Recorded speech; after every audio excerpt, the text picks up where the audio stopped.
அருமையானவர்களே, விமர்சனங்களும் விளக்கங்களும் என்ற தொடரிலே இன்றைக்கு நாம் பார்க்கக்கூடிய செய்தி, தொழுகையிலே தக்பீர் கட்டும் பொழுது நம் கைகளை எங்கு கட்ட வேண்டும், அணிவகுத்து நிற்கும் போது கால்களை எப்படி அமைத்துக் கொள்ள வேண்டும், இதை பற்றிய செய்திகளை நபிமொழிகள் என்ன அறிவிக்கிறது என்பதை நாம் இன்று பார்க்கிறோம். தக்பீர் கட்டினதுக்கு பின்னாடி ஸல்லல்லாஹு அலைஹி வஸல்லம் அவர்கள் எங்கு தக்பீர் கட்டினார்கள் கையை. இப்போ அது ஒரு விஷயங்களை நம்ம தெரிஞ்சுக்கிறோம். சில பேர் இப்படி கட்டுவாங்க, அதுக்கு ஒரு ஹதீஸ் ஆதாரமா காட்டுவாங்க. ஆனா உண்மையிலேயே அப்படி கட்டுறது ஜாயிஸா அப்படின்னா பெண்களுக்கு தான் அப்படி ஜாயிஸ். பெண்கள் தான் என்ன செய்வாங்க, நெஞ்சில கட்டுவாங்க. ஆண்களுக்கு தக்பீர் எங்க கட்டணும் அப்படின்னா ஸல்லல்லாஹு அலைஹி வஸல்லம் அவர்கள் சொன்னாங்க, நெஞ்சுக்கும் தொப்புளுக்கும் மேலாக தக்பீர்களை கட்டணும். இதெல்லாம் ஒரு பெரிய விஷயமா இருக்கு. நம்ம கேட்கலாம், இதெல்லாம் பெரிய விஸ்வரூபம் எடுத்தது, இதுவெல்லாம் ஒரு சின்ன விஷயங்கள் தான். அல்லாஹ்வுக்கு முன்னாடி நிக்கணும், எப்படி நிக்கணும் தெரியாம நீங்க அது ஒரு கருப்பொருளாக ஒரு பெரிய விவாதமாக எடுத்துக்கிட்டா மக்கள் குழம்பினாங்க. அதான் ஒருத்தர் ஒரு ஆலிம்கிட்ட வந்து கேட்டாங்க, ஒருத்தர் ஏன் ஜனத்து ஒவ்வொரு பயான்லையும் ஒவ்வொன்றா சொல்றாங்க, ஒருத்தர் மேல கட்டுன்றாரு, ஒருத்தர் கீழே கட்டுன்றாரு, ஒரு நடுவுல கட்டுன்றாரு, எங்க கட்டணும்னு கேட்டாங்க. அவர் அஜர்த்து சொன்னாரா, தக்பீர் பின்னாடி மட்டும் கட்டாத, முன்னாடி எங்க வேணா கட்டிக்கொண்டு, பின்னாடி மட்டும் என்ன செஞ்சிடாத, கட்டிடாத, அந்த மசாயில மட்டும் உறுதியாரு, முன்னாடி எங்க வேணா கட்டுனா. ஏன்னா அந்த அளவிற்கு குழப்பம். இப்ப ஸல்லல்லாஹு அலைஹி வஸல்லம் அவர்கள் என்ன சொன்னாங்க, அதை பின்பற்றிய சஹாபாக்கள் என்ன செஞ்சாங்க அப்படின்னா, வீரத்தின் விளைநிலம், கல்வியின் சிகரம், அலி ரலியல்லாஹு அன்ஹு அவர்கள்ட்ட ஒரு ஹதீஸை மட்டும் இப்ப நான் உங்களுக்கு முன்னாடி சமர்ப்பிக்கிறேன். ஜரீர் ரலியல்லாஹு என்ற அந்த சஹாபி அறிவிக்கக்கூடிய இந்த ஹதீஸ் அபூ தாவூதுல 646வது ஹதீஸாக பதிவு செய்யப்பட்டிருக்கிறது.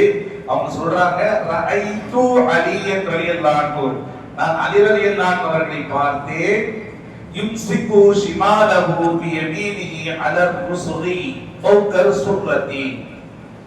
அலி ரலியல்லாஹு அன்ஹு அவர்கள், அதாவது அலி ரலியல்லாஹு அன்ஹு எதுக்கு சொல்றோம் அப்படின்னா நிறைய ரிவாயத்துலாம் இருக்கு, எல்லாத்தையும் தொடர்ந்து சொல்லிட்டு இருக்க முடியாது. அலி ரலியல்லாஹு அன்ஹு ரசூலுல்லாஹ்வுடைய நெருக்கமான பெற்ற சஹாபி இல்லை ஒருத்தர். அப்ப பாருங்க அவங்க எப்படி தக்பீர் கட்டினாங்கன்னா, இந்த ஹதீஸ சொல்லக்கூடிய செய்தி, தன்னுடைய வலது கையை இடது கலத்தின் மீது இப்படி வைத்து கட்டி தொப்புளுக்கு மேலாக நெஞ்சுக்கு கீழாக தக்பீர் கட்டினார்கள். தொப்புளுக்கு மேலாக நெஞ்சுக்கு கீழாக. அப்ப தக்பீர் கட்டக்கூடிய முறை இதுதான், முடிஞ்சு போச்சு. இது ஆதாரமான பலமான ஹதீஸ். ஏன்னா செஞ்சது யாரு, அலி ரலியல்லாஹு அன்ஹு. பதிவு செய்யப்பட்டிருக்கக்கூடிய ஹதீஸ் இது அபூ தாவூதுல பதிவு செய்யப்பட்டிருக்கிறது, சஹீஹான ஹதீஸ்கள். லைஃப்க்கு வேற கிடையாது. ஏன்னா இவர் வேற கட்டணும்னு சொல்றாங்களா, அது லைஃபான ஹதீஸ். லைஃபான ஹதீஸ்னா என்னன்னா, அது நிறைய விஷயங்கள் போய்கிட்டே இருக்கும். பலகீனமான ஹதீஸ்ன்னுவாங்க. இவர்கள் எதுக்கு எடுத்தாலும் பலகீனமான ஹதீஸ்னு சொல்றவங்க நெஞ்சில கட்டுற ஹதீஸ் மட்டும் பலகீனமான ஹதீஸை ஃபாலோ பண்ணுவாங்க. சரி, அந்த சப்ஜெக்ட் நமக்குள்ள போக வேணாம். இப்ப தக்பீர் எப்படி கட்டணும் அப்படின்றத தெளிவா முடிஞ்சு போச்சு. இந்த கையை இடது கையை இப்படி வச்சு, வலது கையை இப்படி மேல வச்சு, 3 விரல் இப்படி இருக்கணும், இந்த 2 விரல் இப்படி பிடிச்ச மாதிரி இருக்கணும், தொப்புளுக்கு மேலாகவும் நெஞ்சுக்கு கீழாகும். இப்படிதான் தக்பீர் கட்டி ரப்புல் ஆலமீன் அல்லாஹ்வுக்கு முன்னாடி நிற்கக்கூடிய காட்சி. நபி அவர்கள் அப்படிதான் செய்தார்கள், அப்படிதான் செய்ய சொன்னார்கள், அப்படிதான் சஹாபாக்கள் செய்தார்கள். இன்னைக்கு நிறைய பேர், சில பேர் பார்த்தீங்கன்னா குறை சொல்றதுக்காக இல்ல, அது தக்பீர் மாதிரியே இருக்காது, இப்படி கட்டிட்டு இருப்பாங்க. இந்த சின்ன பையன் 1வது படிக்கிற பையன் மிஸ்ஸிட்ட மாட்டிக்கிட்டானா அப்படிதான் நிற்பான், மிஸ் என்னை விட்டுருங்க மிஸ். அந்த மாதிரி ரப்புல் ஆலமீன் அல்லாஹ்வுக்கு முன்னாடி தக்பீர் கட்டி நிற்கக்கூடிய முறைகள் ஒன்று இருக்கு. ஆனா இப்படிதான் தக்பீர் கட்டி இருக்கணும். அல்லாஹ்வுக்கு முன்னாடி இருக்கும்போது ஒரு பணிவோடு தபாதுராக முறையில என்ன செய்யணும், தக்பீர் இப்படிதான் கட்டி இருக்கணும். இதுதான் சஹாபாக்கள் நமக்கு சொல்லி இருக்கிறாங்க. இந்த ஒரு விஷயத்தை நாம் தெளிவாக இருக்க வேண்டும்.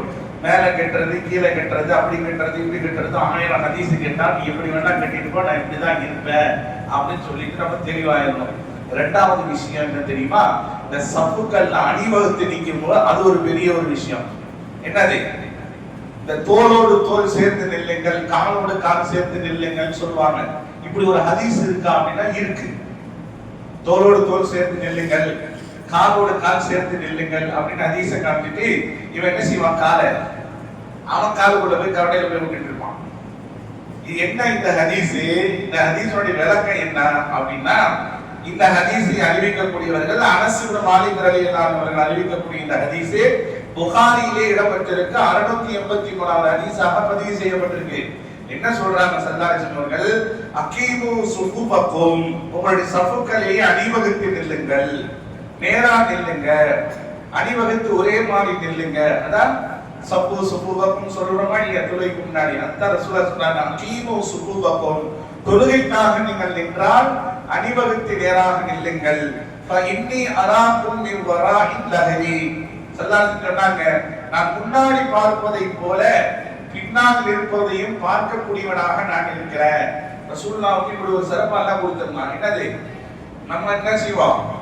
தக்பீர் கட்டுறதுக்கு முன்னாடி இப்படி ஒரு திரும்புவோம். யார் யாரெல்லாம் வந்திருக்கிறான், எவன் வந்திருக்கிறான், 4ஆம் சப்ளை அவன் நிற்கிறான், 3ஆம் சப்ளை அவன் நிற்கிறான், அவன் எப்படியா போயிட்டானா, அவன் வந்துட்டானா, எல்லாத்தையும் ஒரு பார்த்துட்டு இமாம் அல்பத்தியா பாத்தியானா முடிஞ்ச பிறகு அல்லாஹ் அக்பர் கட்டுவார்.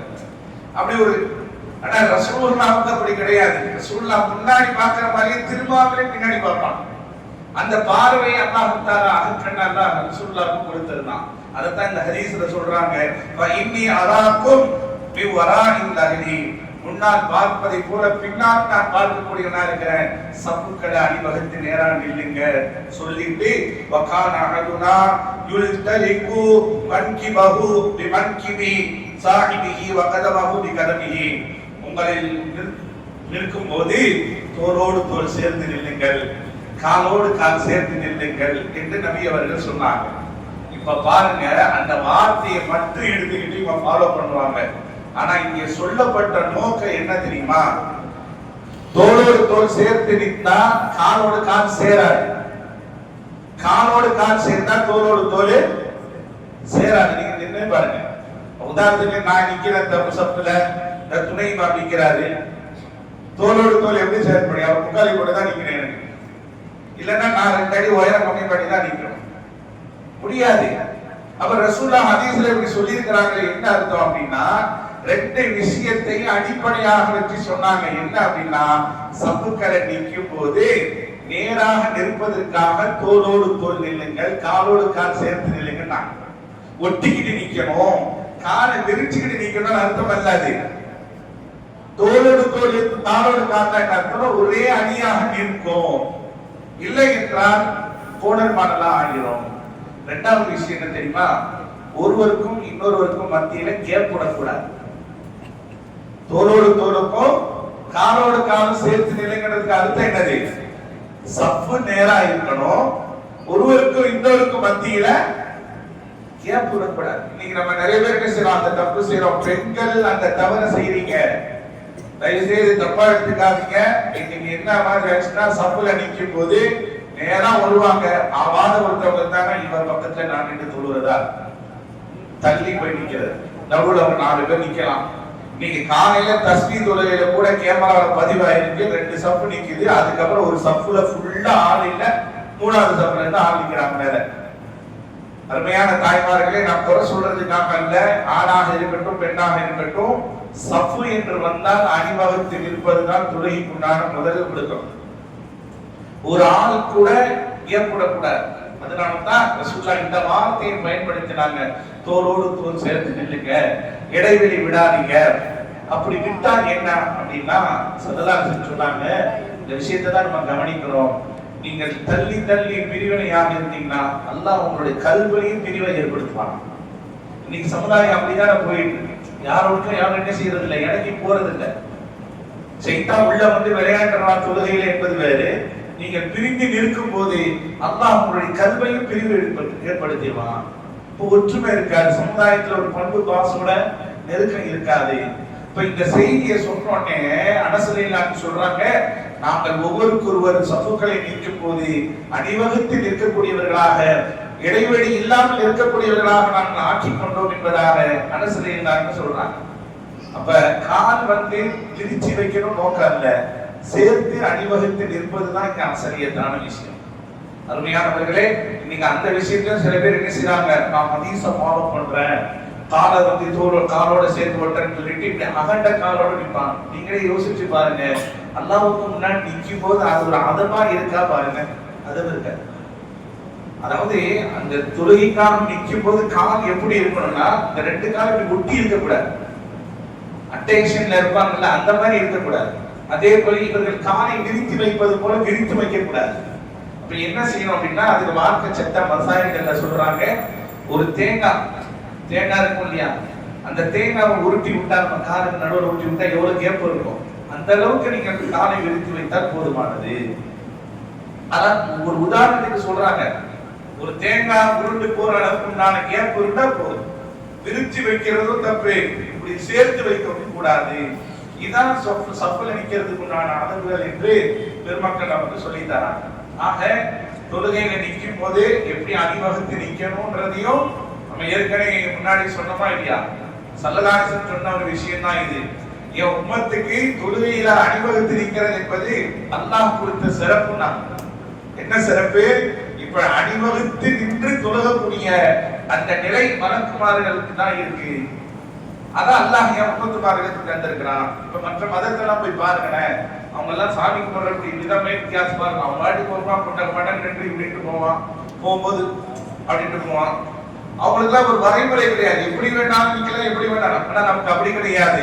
கிபிலாவை முன்னோக்கி நிக்கணும், சஃப்புக்களை அணிவகுத்து நிக்கணும், இமாமை பின்தொடர்ந்து நிக்கணும், இப்படி எல்லாம் நமக்கு வரைமுறை இருக்கிறது. இன்னொரு ஒரு விஷயம் என்ன தெரியுமா, சஃப்புக்கள்ல ஒழுங்கா இல்லைன்னா, சஃப்புக்கள்ல பின்னாடி கொட்டுதலிகள் ஒழுங்கா இல்லைன்னா எங்களுக்கு ஒரு பாதிப்பு ஏற்படும். என்ன பாதிப்பு? ஓதும் போது ஏற்படக்கூடிய தவறுகள், எங்களுக்கு ஏற்படக்கூடிய மறதிகள். என்ன அஜர் இன்னைக்கு என்ன இஷா 3 ரக்காத் தொழுவச்சாராமா, வர சரியில்லை. அது என்ன காரணம் தெரியுமா? பின்னாடி எவரும் ஒழுங்கா சஃப்ல நிக்காம இருந்திருப்பார், மறதி ஏற்படும். ஓடும் போது மறதி ஏற்படுதுன்னா பின்னாடி நிற்கக்கூடியவர்கள் ஓது இல்லாமல் அல்லது அரைக்குறை உருவோடு அல்லது சத்துக்களை பேணாம இருந்து இப்படி எல்லாம் இருந்தா இமாமுக்கு மறதி ஏற்படும். இது என் சொந்த கதை அல்ல, ஸல்லல்லாஹு அலைஹி வஸல்லம் அவர்களுக்கு நடந்த நிகழ்வு இது. ஒரு வாட்டி என்ன செஞ்சாங்க, ரசூலுல்லாஹ் தொழு வைக்கும் போது தொழுகையில ஆணியத்து ஓதும்போது தடுமாற்றம் ஏற்பட்டுச்சு.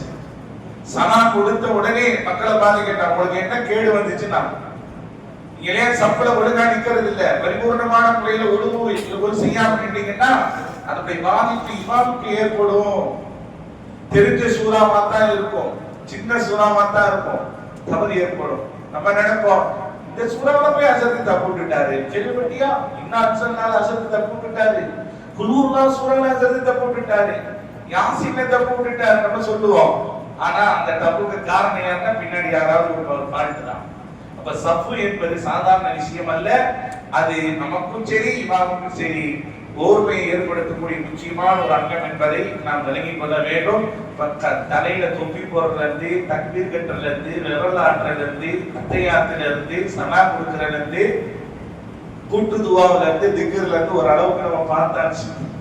இந்த 10 நாள்ல தொழுகை சார்ந்த விஷயங்களை நம்ம பார்த்திருக்கிறோம். ஓரளவுக்கு அல்லாஹ் தஆலா நம்முடைய சிந்தனைகளை செல்லுமா தந்திருக்கிறான்.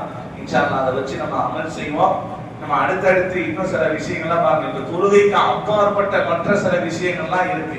அதுல என்னென்ன விமர்சனங்கள்லாம் இருக்கு, அதுக்கு என்ன விளக்கம், அதுக்கு என்ன ஹதீஸ்ல ஆதாரம் இருக்கின்ற விஷயங்களா பாருங்க. இந்த 10 நாள் தொழுகைக்குள்ளேயே நம்ம வட்டப்படுத்திருக்கிறோம். போதும், இன்னும் 20 நாள் இந்த தொழுகைக்குள்ளே இருந்தா வெறுப்பு வந்துடும். இப்ப அடுத்து பயணிக்கக்கூடிய 20 நாட்கள்ல வெளிரங்கமான சில செய்திகள்லாம் இருக்கு, வாழ்க்கையில கடைபிடிக்க வேண்டிய சில முக்கியமான விஷயங்கள்லாம் இருக்கு. அதுல என்னென்ன விமர்சனங்கள்லாம் இருந்திருக்கு, அதுக்கு தக்க ஆதாரங்கள் என்ன என்பதை இன்ஷா அல்லாஹ் நாளை முதல் தொடர்ந்து பார்க்கலாம். வல்லோன் அல்லாஹ் தஆலா இந்த சொன்ன செய்திகளை கேட்டோமோ அறிந்தோமோ அதன்படி அமல் செய்யக்கூடிய பாக்கியத்தை தந்தருள்வானாக.